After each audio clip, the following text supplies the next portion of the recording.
मैं देवर की दीवानी थी। देवर जो कहता, मैं उसे खुश रखने के लिए सब कर देती थी। एक रात देवरानी घर पर नहीं थी। मैं उसके कपड़े पहनकर देवर के पास सो गई। लेकिन देवर ने तो मेरी मेरी शादी बड़ी मुश्किल से हुई थी, क्योंकि मुझे किसी खूबसूरत लड़के से शादी करनी थी।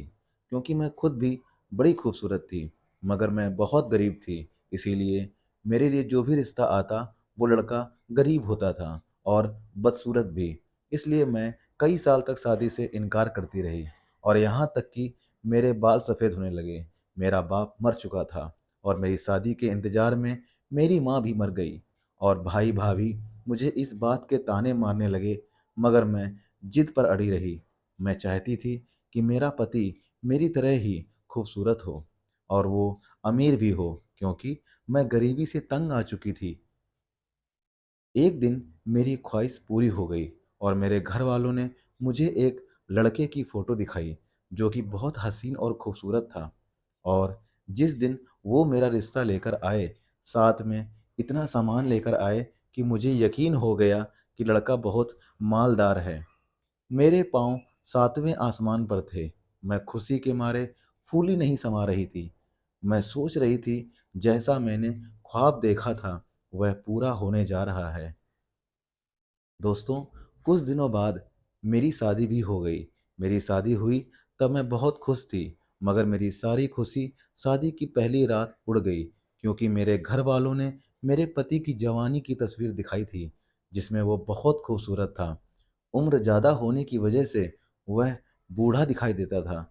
मेरी भाभी ने मेरे साथ धोखा किया था, मगर अब मेरी शादी हो चुकी थी, इसलिए मैंने सब्र कर लिया, जो कि अगर मैं अपने पति से तलाक लेती हूँ, तो मुझ पर तलाक का दाग लग जाता, और कोई मुझसे शादी भी ना करता। वैसे भी मेरे ससुराल में सास-ससुर नहीं थे।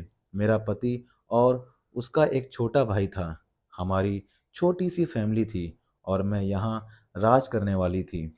मेरे देवर की शादी होने तक ससुराल में भी हुकूमत चलती। यहाँ तक कि मेरे देवर एक भी अपने भाई से कहा कि अब मैं शादी करना चाहता हूँ। यह सुनकर मैं खुश हो गई कि रोज़ इसके लिए लड़कियां देखने जाऊंगी, मगर इसने तो हमारे सामने ही कह दिया कि वो लड़की देख चुका था, और वो रिश्ता ले जाना चाहता था। हमने फौरन जाकर रिश्ता तय कर लिया, और मेरे देवर की भी शादी हो गई। देवर की बीवी आते ही अपने कमरे में चली गई, क्योंकि वो बहुत थक चुकी थी। मगर शाम हुई तो मैंने अपने कमरे से निकली, तो अपने कमरे से देवर में झांक कर देखा कि वो लोग इस वक्त क्या कर रहे थे। मैंने सोचा कि उनसे पूछ लूं कि वह खाना खाएगी या नहीं, लेकिन यह देखकर मैं हैरत में पड़ गई कि मेरे देवर की बीवी ने अपने पति के कपड़े पहन रखे थे। यह देखकर मैं कांप कर रह गई, क्योंकि वो लड़की मुझे शुरू से ही बहुत अलग अलग लग रही थी। मैं खाना खाने जा रही थी, मगर यह देखकर मैं वहीं रुक गई, क्योंकि मुझे समझ नहीं आ रहा था कि मेरे देवर की बीवी ऐसा क्यों कर रही थी। इसी वक्त मेरी नज़र अपने देवर पर पड़ी, जो कि अपनी बीवी के कपड़े पहने हुए था। अब इसको क्या हो गया है? यह देखकर बहुत ज़्यादा चकरा गई थी मैं। वो दोनों आपस में कुछ बोल रहे थे, मगर मुझे उनकी बातें सुनाई नहीं दे रही थीं। मगर मैं उन्हें देख पा रही थी, और दोनों पति-पत्नी का हुलिया देखकर मैं हैरान हो रही थी।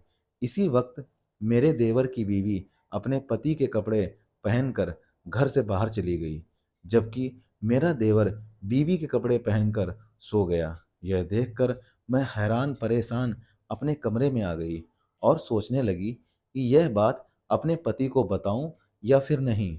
लेकिन मैंने इस रात अपने पति को यह बात नहीं बताई, और सुबह हुई तो मेरे देवर की बीवी वापस घर आ गई, और सबसे छुपकर अपने कमरे में चली गई। मगर मैंने इस किचन की खिड़की से देख लिया था, मगर मैं खामोश रही। नाश्ता बन गया तो वो दोनों पति पत्नी किचन में आ गए। मैंने देखा कि मेरे देवर ने नीले रंग का सूट पहना हुआ था, और उसकी बीवी ने भी नीले रंग की साड़ी पहनी हुई थी। दोनों रास्ते के दौरान बहुत हंस रहे थे, और मैं सोच रही थी कि रात को उन दोनों को क्या हो गया था। अगले दिन भी ऐसा ही हुआ। मैं फिर अपने कमरे से निकल कर आई, देवर के कमरे की खिड़की से चुपके से अंदर झाँकने लगी। मेरे देवर बिस्तर पर सोया हुआ था और उसकी बीवी बाथरूम में थी। बाहर निकली तो मैंने देखा कि उसने अपने पति की पैंट शर्ट पहन रखी थी और उसने अपने लंबे बाल टोपी में छुपा रखे थे। उसने जैकेट पहनी तो बिल्कुल लड़का लग रही थी। उसे देखते ही रह गई मैं तो। इस तरह उसने अपने पति से कुछ बातें की और फिर अपने कमरे से बाहर निकल आई। मैं जल्दी से छुप गई थी कि वो मुझे देख न ले। मैंने देखा कि मेरा देवर बीवी ने दरवाज़ा खोला और घर से बाहर चली गई। 3 रातों तक ऐसे ही होता रहा। मेरा देवर अपनी बीवी के कपड़े पहनकर बिस्तर में सो जाता था, जबकि उसकी बीवी उसके कपड़े पहनकर घर से बाहर निकल जाती थी। मुझे समझ में नहीं आ रहा था कि वह ऐसा क्यों कर रही थी। फिर एक रात हमारे घर कुछ लोग आए। मैं अपने कमरे में थी और कुछ देर पहले ही मेरे देवर की बीवी उसके कपड़े पहनकर चली गई थी। वो 3 लोग थे और उनके हाथ में बंदूक भी थी। वो लोग जैसे ही हमारे घर आए, वो सीधा मेरे देवर के कमरे में चले गए और मेरे देवर को अपने साथ ले गए। मेरे देवर को बेहोश करके ले गए थे वो लोग और मैंने देखा कि मेरे देवर ने अभी भी अपनी बीवी के कपड़े पहने हुए थे। यह देखकर मैं और डर गई थी। मैं अपने कमरे में छुप गई क्योंकि उन लोगों के हाथ में बंदूक थी। जो भी उनके सामने जाता, उनकी गोली के सामने आ जाता। इसलिए मैंने अपने पति को भी नहीं जगाया। इस वक्त वो सो रहा था, मगर मैंने उसे नहीं बताया कि कुछ लोग तुम्हारे भाई को अगवा करके ले जा रहे हैं। इसके बाद मुझे इतना डर लगा कि मैं अपने बिस्तर में घुस गई और मुझे नींद आ गई। सुबह मेरी आँख खुली तो मैंने देखा कि मेरे देवर की बीवी घर आ चुकी थी और वो अपने कमरे में बैठी थी। तुम यहाँ मज़े से बैठी हो और उधर तुम्हारे पति को कुछ लोग अगवा करके ले गए हैं। मेरे देवर की बीवी घर आई तो मैंने उसे सारा किस्सा बताया, मगर वह सुनकर मुस्कुराने लगी। मैं तो सोच रही थी कि वो अपने पति के लिए परेशान हो जाएगी, रोएगी, पीटेगी, ना जाने मेरा पति जिंदा भी होगा कि नहीं। मगर वो लड़की तो बड़ी अजीब थी, कुछ भी नहीं किया और मज़े से बैठी रही, जैसे वो इसका पति ही नहीं था, बल्कि मेरा था। मुझे तो अपने देवर के अगवा होने का बहुत अफ़सोस था। मैं तो ये सोच-सोच कर परेशान हो रही थी, ना जाने मेरे देवर ने कुछ खाया भी होगा या नहीं, उसकी हालत कैसी होगी। उसके जाने के बाद मैं लगातार रो रही थी कि कहीं उन लोगों ने मेरे देवर को मार न दिया हो। मैं तो यह सोचकर ही काँप रही थी क्योंकि मुझे तो अपने देवर से बहुत ज़्यादा मोहब्बत थी।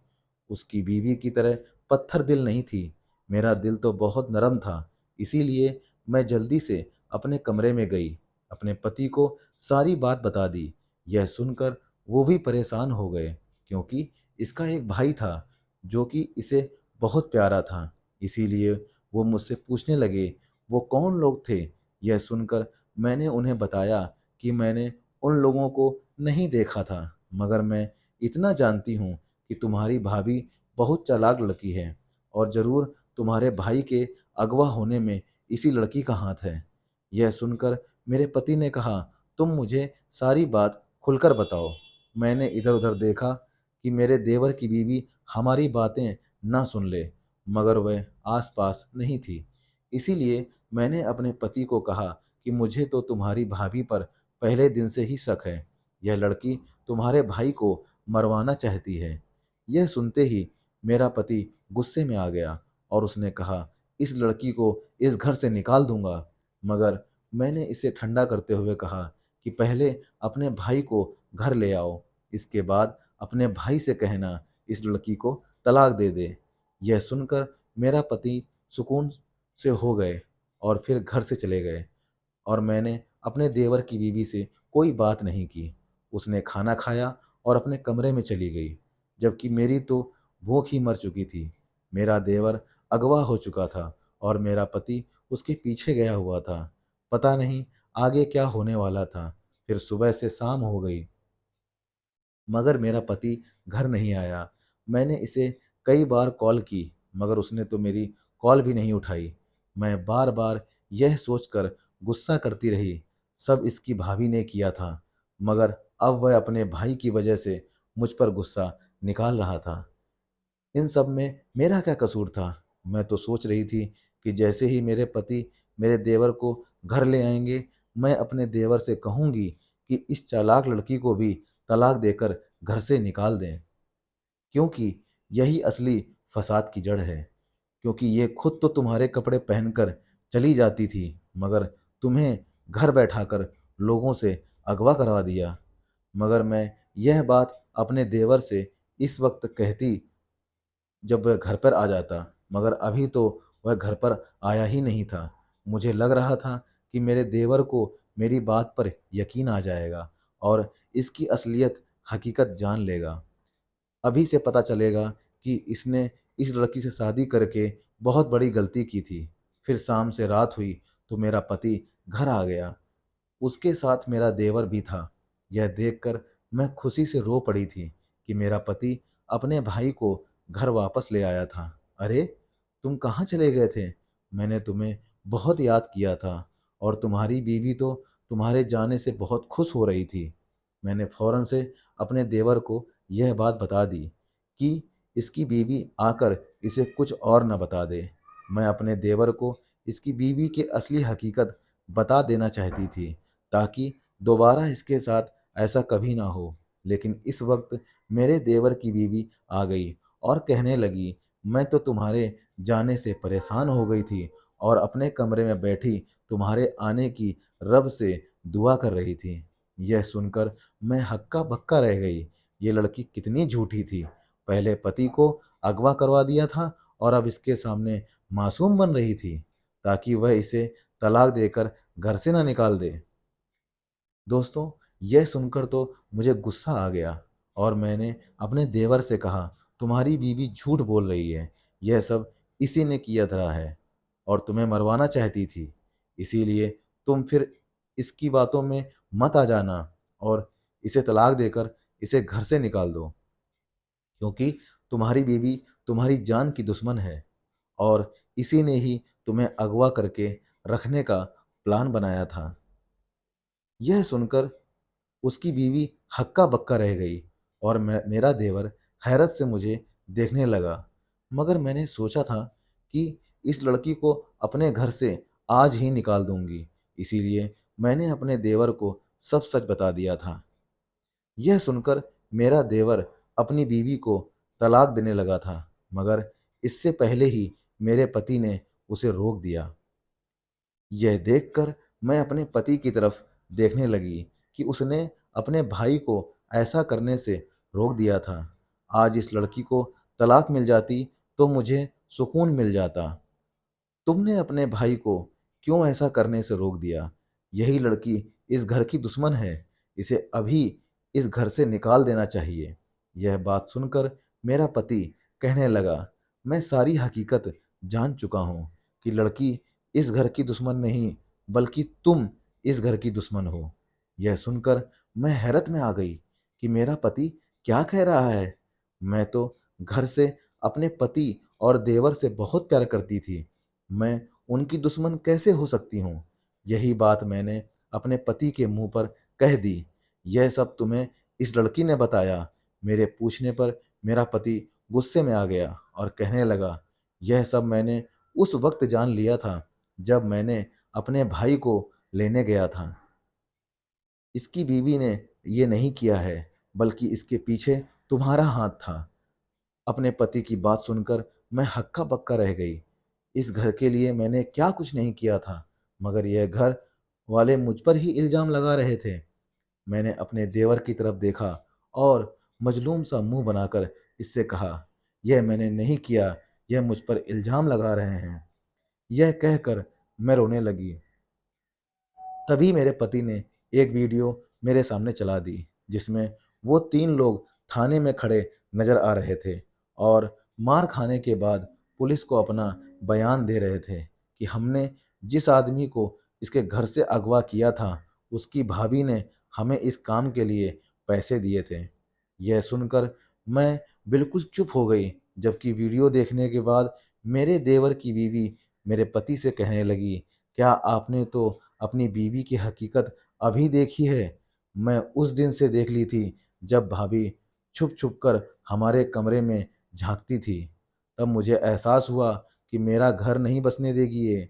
मैंने उन्हें अपने पति से दूर रखने के लिए यह तरीका निकाला कि मैं अपने ही पति के कपड़े पहनकर बाहर जाने की एक्टिंग करती थी और मेरा पति भी जाहिर करता था जैसे वो रात भर अपने कमरे में अकेला हो, लेकिन ऐसा नहीं होता था। मैं थोड़ी देर बाद ही घर वापस आ जाती थी, लेकिन मैं चाहती थी कि यह बात आपकी बीवी को पता ना चले, इसलिए मैं सुबह सवेरे कपड़े पहनकर घर आने की फिर से एक्टिंग करती थी। अपने देवर की बीवी की बात सुनकर मैं हैरत में पड़ गई। लेकिन तुमने यह सब क्यों किया? मेरे पति ने मेरी तरफ देखा तो मैंने अपना सर झुका लिया। लेकिन अब सबके सामने मेरी असलियत जाहिर हो चुकी थी, इसलिए छुपाने का कोई फायदा नहीं था। दरअसल मुझे मेरा पति नहीं बल्कि देवर पसंद था। मैंने सोचा कि मेरा पति बूढ़ा है, वह कुछ सालों बाद मर जाएगा, तो मैं अपने देवर से शादी कर लूँगी, क्योंकि वो मेरी तरह ही खूबसूरत था। इसलिए मैं चाहती थी कि उसकी शादी ना हो, मगर इसने तो खूबसूरत लड़की से शादी कर ली थी और मुझे इसकी बीवी से नफ़रत हो गई थी और मैं चाहती थी कि मेरा देवर अपनी बीवी को तलाक देकर घर से निकाल दे। इसलिए मैंने इसे अगवा होने का प्लान बनाया, मगर मेरा प्लान नाकाम हो गया। यह सुनने के बाद मेरे पति ने मुझे उसी वक्त तलाक दे दिया। जो मैंने अपनी देवरानी के लिए गड्ढा खोदा था, उसी गड्ढे में मैं खुद ही गिर चुकी थी। दोस्तों, कहानी कैसी लगी कमेंट करके ज़रूर बताइएगा और साथ ही साथ वीडियो को लाइक करें और चैनल को सब्सक्राइब करें। जय हिंद दोस्तों, जय भारत।